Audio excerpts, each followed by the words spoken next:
Contracts stand discharged. In India, people have dash types of rights. The code governing sale of goods was earlier contained in Indian Contract Act 1872. Select the odd one out. है ना? An employee of ABC Limited has been asked to carry out an assignment that he believes is wrong. This is a situation of which can classified in which types of situation. क्या है ये सब भैया?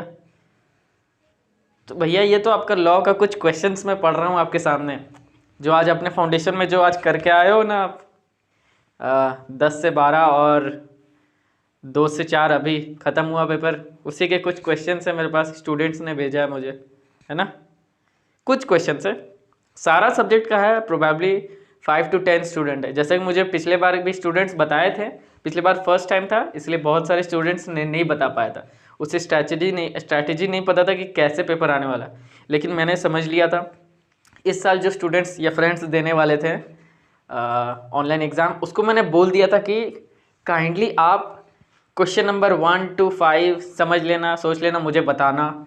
मैंने दूसरे को बोल दिया था 5 to 10 क्वेश्चन समझ लेना, बता देना। तीसरे को बोल दिया था मैंने मैथ्स में भाई 1 से 5 तक देख लेना। लॉ में बोल देना स्पेशली, क्योंकि लॉ के लिए मैं बहुत एग्रीव्ड हूँ भाई, मुझे लॉ का क्वेश्चन चाहिए एनालिसिस करने के लिए, है ना? तो लॉ के लिए भी मैंने बहुत सारे स्टूडेंट्स को बोल दिया था। तो वही कुछ क्वेश्चन है। Expert who is confidentially available to solve the ethical dilemmas is known as ethics coach. यही सब क्वेश्चन है ना माय डियर फ्रेंड्स। तो भाई है क्या लॉ, तो सही क्या मेरे सारे बच्चों का अभी तक जैसा कन्वर्सेशन मिल रहा, माय डियर फ्रेंड्स, लॉ बहुत अच्छा गया पेपर, लेकिन यहीं पे अगर आप बात करो अकाउंट्स की और मैथ्स की, तो भाई थोड़ा सा ट्रिकी है एंड थोड़ा सा टफ है, थोड़ा सा। पिछले साल का ही पेपर मुझे पता है क्या है, इस साल का ठीक है, सेम टू सेम है। लेवल ऑफ कम्पिटमेंट अगर दोनों कम्पीट करें तो लेवल सेम ही है, क्वेश्चन पैटर्न का पैटर्न सेम है भाई। मेरे वीडियोस को अगर आप देखोगे तो पैटर्न आपको समझ में आता। आज आपको लॉ तो भाई बवाल फाड़ देते आप पेपर पूरा एकदम, इतना टफ गया पेपर, क्या मोबाइल आप तोड़ के फेंक देते, इतना एंजॉय हो जाता। अबव 85 तो एकदम नॉर्मल है भाई, जैसा स्टूडेंट्स हमें बता रहे हैं। लॉ में, मैथ्स में वही बात है, अबव 65 आ सकता है भैया, एंड अकाउंट्स में अबव 70 आ सकता है, एंड इकोनॉमिक्स एंड मैनेजमेंट पिछले साल का पेपर मुझे पता है, इस साल का भी पेपर मुझे पता है, थोड़ा सा टफ है इको मैनेजमेंट का पेपर, है ना? 5% टफ है, तो वो भी पेपर में मेरे स्टूडेंट एक्सपेक्ट कर रहे हैं 70 अबव आने का। मतलब ओवरऑल देखा जाए, अगर सारे स्टूडेंट को एक साथ लाया जाए तो उनका एक ही क्वेश्चन है भैया, थोड़ा सा अकाउंट्स और मैथ्स का पेपर थोड़ा सा मतलब डाबाडोल है, मतलब थोड़ी सी टफनेस थी इसमें, है ना? थोड़ा क्वालिटी था कि yes this is the CM institute. भाई प्रोफेशनल कोर्स है, थोड़ा सा रहेगा ही। पता है फाउंडेशन का पासिंग परसेंटेज क्या है? 79%। फाइनल का क्या है पता है? 21%, 21 to 23%। इंटरमीडिएट का only with single group, double group के साथ अगर आप दोगे एग्ज़ाम, मतलब आगे जाके इंटरमीडिएट का, तो 19%, 18 to 19% हो जाता है प्रोबेबली रिजल्ट, और फाइनल में भी कुछ वैसे ही रिजल्ट रहता है। तो भाई देखते हो ना प्रोसेस, 80% से फाउंडेशन से लेकर आप सीधे 20% में आके गिर जाते हो। तो भाई क्वालिटी है, कुछ नॉलेज आपको दे रहा है ICMI इंस्टीट्यूट, है ना? इसीलिए नहीं आपने बहुत सोच समझ के ये इंस्टीट्यूट ज्वाइन किया। पावरफुल कोर्स है भाई CMA, cost accountant, ICWAI, ICAI क्या है भैया, एक ही इंस्टीट्यूट है, पहले इसका ICWAI नाम था, ठीक है माय डियर फ्रेंड्स। तो भाई ओवरऑल मेरा ये वीडियो लाने का मकसद यही है कि सिर्फ आपको ही टफ नहीं लग रहा, आपको ही सिर्फ टफ नहीं लग रहा अकाउंट्स और मैथमेटिक्स का पेपर, ऑल ओवर इंडिया अभी तक मेरे जैसे बहुत सारे स्टूडेंट से मैंने बात कर लिया, एग्ज़ाम खत्म हुए फटाफट मैसेज आने लगता है, ठीक है? तो बहुत सारे स्टूडेंट से मैंने बात किया, वो बोल रहे भाई बहुत टफ गया भैया, बहुत टफ गया। मतलब फेल का सिचुएशन नहीं है, फेल का सिचुएशन नहीं है, उनका स्ट्रैटेजी था 80 अबव, स्ट्रैटेजी था 80 अबव, लेकिन उनको टफ इसलिए लग रहा है, लेकिन फिर भी वो आके गिरेंगे 55 65 के बीच में, है ना? टफ लगा फिर भी, लेकिन अगर नॉर्मल पेपर रहता माय डियर फ्रेंड्स, गारंटी 80% रहता स्टूडेंट्स का। लेकिन यहाँ पे अगर ओवरऑल देखा जाए तो सिचुएशन बन रहा है, थोड़ा सा मैथ्स और अकाउंट्स का पेपर थोड़ा सा टफ गया। लॉ माय भाई बहुत बवाल पेपर गया, सबका पेपर, सब एकदम खुशी से हैं, उसी से थोड़ा सा पावर मिल रहा है कि थोड़ा सा मेकअप कर सकते हैं मार्क्स। तो प्रोबेबली अगर आपका लॉ का पेपर अच्छा गया 60-60 अगर रहा तो 270 to 300 आप सटा सकते हो नंबर भाई, 300 नंबर तक जा सकता है। अगर ये ऑल ओवर इंडिया अगर मैथ्स पेपर है, अकाउंट्स पेपर टफ गया है, तो इंस्टीट्यूट इसके बारे में सोचेगा, कुछ आपको रिलीफ देगा। रिलीफ क्या है भैया, क्या है रिलीफ का मतलब? रिलीफ का मतलब क्या है? रिलीफ का मतलब क्या है भाई? इंस्टीट्यूट सर्वे भी तो करेगा कुछ कि भाई ऑल ओवर इंडिया सबको टफ लग रहा है, अब इसमें क्या करना है। अगर कोई स्टूडेंट अगर 4 to 5 मार्क्स या 3 to 2 मार्क्स से अगर किसी में लटकने का भी उसका जायज़ा है, मतलब मैथ में अगर 37 आ रहे हैं सपोज, लाना तो उसको 40 है, लाना तो उसको 40 है ना माय डियर फ्रेंड्स, पास होने के लिए, है ना। ओवरऑल तो 200 आ रहा है, लेकिन मैथ्स में भाई 37, तो इंस्टीट्यूट क्या करेगा पता है? 3 नंबर दे के पास कर देगा। इधर से लॉ में देखेगा उसका 73 है, इसका 37 है, तो उधर से 3 नंबर इधर उधर करके मतलब मैनेज कर देगा उस स्टूडेंट को। ऐसा अगर सर्वे करेगा तो मतलब अगर ऐसा ऑल ओवर इंडिया सिचुएशन बने तो फाउंडेशन का, पिछले साल तो ऐसा ही हुआ था माय डियर फ्रेंड्स, बहुत सारे स्टूडेंट का अकाउंट्स में 42 आया था, मैथ्स में 53, 3 कैसे जबकि 53 आया बहुत सारे स्टूडेंट को, भाई 3 कैसे, ऑड नंबर कैसे, जबकि हर मार्क्स यहाँ पे तो इवन नंबर का है, 2 नंबर का है। तो आप 10 क्वेश्चन 12 क्वेश्चन भी अगर सही मारते हो तो 24 आ रहा, ठीक है। 25 क्वेश्चन सही मारते हो, चलो 26 क्वेश्चन सही मारते हो तो 52 आ रहा, ठीक है, नहीं तो 54। लेकिन यहाँ पे तो पिछले साल 53 बहुत सारे स्टूडेंट्स का है।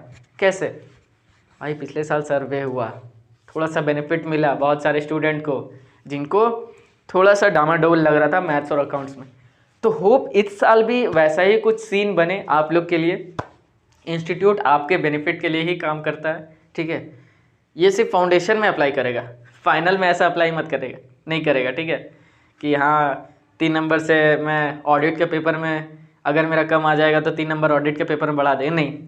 इंटरमीडिएट भाई बहुत ऊंचा है। जो इंडियन कॉन्ट्रैक्ट एक्ट अपने फाउंडेशन में जो पढ़ा है और जो इंटरमीडिएट में जो पढ़ने वाले हो, समझ रहे हो कितना डिफरेंस है। इंडियन कॉन्ट्रैक्ट एक्ट लगभग 10% भी नहीं है इंटरमीडिएट के लायक, ठीक है। और इंडियन कॉन्ट्रैक्ट एक्ट में आपको 40 मार्क्स का मिल रहा है ना, 40 या 30 मार्क्स का ऐसा कुछ है, ठीक है। 30, 10, 40 मार्क्स का है शायद, यस, नहीं 40 नहीं 30 मार्क्स का, अच्छा भाई जो भी मार्क्स का है, चलो 30 मार्क्स का एक्सपेक्ट कर लेते हैं। तो पता है इंडियन कॉन्ट्रैक्ट एक्ट में कितना मार्क्स का है?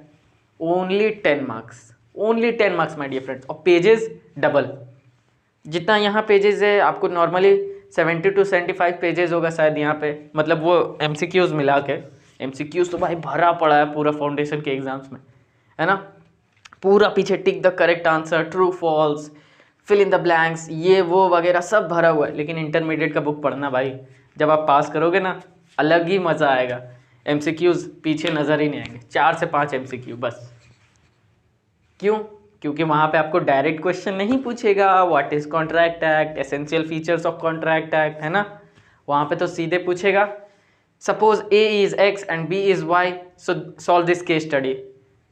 तो इसमें आपको क्लियरली मेंशन नहीं करेगा कि आपको लिखना क्या, लेकिन उस क्वेश्चन में सब कुछ मेंशन रहेगा कि आपको लिखना क्या।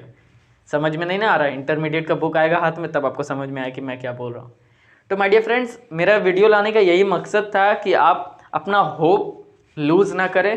अगर आपको लग रहा है कि मेरा मैथ्स का और अकाउंट्स का पेपर बहुत ख़राब गया है, मतलब मैं एक्सपेक्ट कर रहा हूँ, मैंने 36 मार्क्स का सही करके आया हूँ मैं, मुझे पता है, एनालिसिस से पता है मुझे भैया कि मैंने 36 मार्क्स का सही करके लाया। तो मुझे लगता है अगर इस सिचुएशन ऐसा बनेगा, सबका ऑल ओवर इंडिया ऐसा फाउंडेशन का रिजल्ट बनता है, तो इंस्टीट्यूट आपको ग्रेड मार्क्स दे देगा, 40 दे देगा, 42 करके आपको पास कर देगा। तो my dear friends, don't be panic. अगर आपको एग्जामिनेशन से रिलेटेड कोई भी क्वेरी हो तो मुझे मैसेज करें, मतलब कमेंट करें। अगर अभी भी चैनल पे नए हो तो मुझे भाई ज़रूर से ज़रूर सब्सक्राइब कर लें, मैं आपके लिए बहुत बेनिफिशियल बनने वाला हूँ आने के समय में, ठीक है। टेलीग्राम लिंक मैंने दे दिया है नीचे, वहाँ पे आप सारा अपना क्वेरीज दे सकते हो, मैं सॉल्व करते रहूँगा वहाँ पे आपका जितना भी क्वेरीज है ना। वहाँ पे मैं रोज़ के रोज़ अपडेट देता हूँ कि आपका पास की आ गया था, आपका ये आ गया था, वो आ गया था, है ना। सारा अपडेट मेरा टेलीग्राम में जाता है, ठीक है। तो लाइक कर दो भाई, ऐसा इन्फॉर्मेशन दिया है मैंने, और मुझे लगता है सबसे पहला मैं हूँ, क्योंकि एग्ज़ाम 4 बजे ख़त्म हुआ है, वीडियो लेके मैं तैयार हूँ, है ना। तो my dear friends, keep calm, stay positive. Law में तो भाई बोलना ही नहीं, मुझे खुशी समझ ही में नहीं आ रहा इतने सारे स्टूडेंट का, वो इतना खुश है लॉ में भाई, लेकिन अलग ही मज़ा उनका आ रहा है मैथ्स और अकाउंट्स को लेके।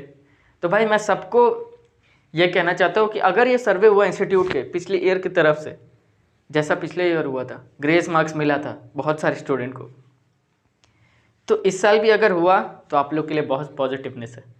Let's expect what institute is going to do for this 5th December online examination. 6 सितंबर को तो बहुत पॉजिटिव रिजल्ट था भाई, 83% था पास परसेंटेज शायद, हाँ 83 to 85% था। लेट्स सी इस बार का क्या रहता है, रिकॉर्ड्स टूटेगा या रिकॉर्ड्स वही मेंटेन रहेगा। This is the second time the institute has conduct कर चुका है the online examination. Let's see intermediate और फाइनल वालों को तो एक्सटेंशन मिल चुका है, तो आप लोग पढ़ते रहो भाई लोग, है ना। So happy studying my dear friends, and subscribe कर दो, मज़ा आने वाला है, हमारे साथ जर्नी में लग जाओ आज से। Bye bye.